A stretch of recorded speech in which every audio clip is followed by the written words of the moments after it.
What the Fed had to say yesterday, is that kind of the end-all, be-all, at least for short-term action? I think they basically said they're done, that this is the end of the cycle. The next move is just as likely to be an increase as a cut. And so I think for now we can basically kind of take the Fed off the number of things that we worry about or look forward to, because they pretty much told us this is it. I guess you had it firmly in your things to worry about list, not your things to look forward to from the Fed, right? That's right. So, and at this point, if you do say, well, they're going to cut at some point, they're only going to cut if we start to see a deteriorating economy. So there's not much to root for at this point. Stay on hold, and then maybe see the economy gradually improve. That's right. I think they basically told us they're going to be on hold. So now there's not much they're going to say that's going to have a big impact on the market, I don't think, at least for now. Matt, I take it you agree with that? We do, yeah. Look for the second half potentially. If you do see that moderating growth you referenced, Becky, that they could re-engage in the second half towards some modest heights, but patience at least for the first half. Okay, so what do you think of what we're seeing with the Fed off the table? What do you think of the earnings season right now? What does that tell you about what you should be doing with your money?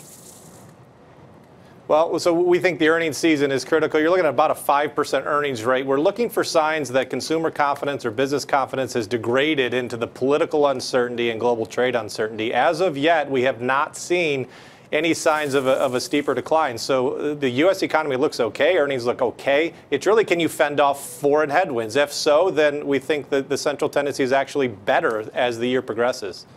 Ed, what do you think? You've been cautious to this point, but with the Fed out of the way, what you're seeing from earnings right now, does that make you much more optimistic about what might happen with the stock market this year? If you look at earnings for the quarter, they've been pretty good. But if you look at the guidance for next year, the analyst forecasts for next year's growth now on a bottom-up basis are 6%, right? It was 10% a few months ago. It's falling at a rapid rate. I've been spending 25 years of my life following the pattern of analyst forecasts. When you start the year around 6, you've got a pretty good chance you're going to end up at 0 or worse. So I think that there's a pretty good chance you get an earnings recession at some point this year. And that'd be driven largely because of weakening demand around the world. But even if that's true, even if we do wind up in an earnings recession, which we've had a few people at the table say this week, is the market already reflecting that, or at least was it before yesterday's rally? Well, if you look at valuations, they are still not cheap. They're fair, they're fine, they're roughly in line with historical averages. There's no problem with valuations. But they're not so cheap you say to yourself, I just got to own stocks. Well, what's the alternative? You're now looking at a 10-year at 2.66%. Well, on the other hand, if you're going to see a slowing economy, you've actually done pretty well in owning bonds over the last few months, done better to earning stocks. I would so much rather own stocks than bonds. Well, I think, first of all, we always run balanced portfolios. So right now, we're pretty close to benchmark. So let's say if a 60-40 benchmark, we're right around 60-40. Because I still think there's plenty of risk to the downside in stocks.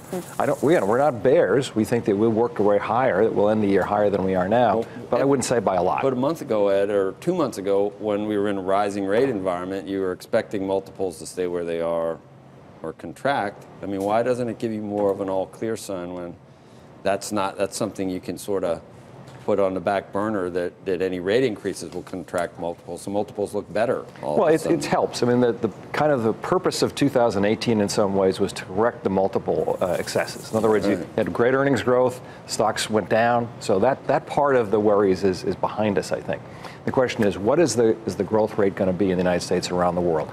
And I think it's clearly slowing. The question is it going to slow and eventually go into recession, or is it slowing and it's going to rebound at some point? Why is it slowing?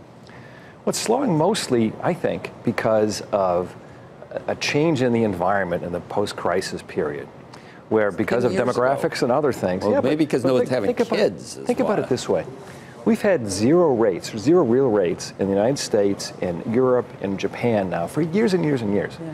If you went back and thought 15 years ago, you asked any economist, you get zero rates for a long period of time, what's going to happen? You would expect to have a boom in credit, you have an increase in inflation. None of that's happened.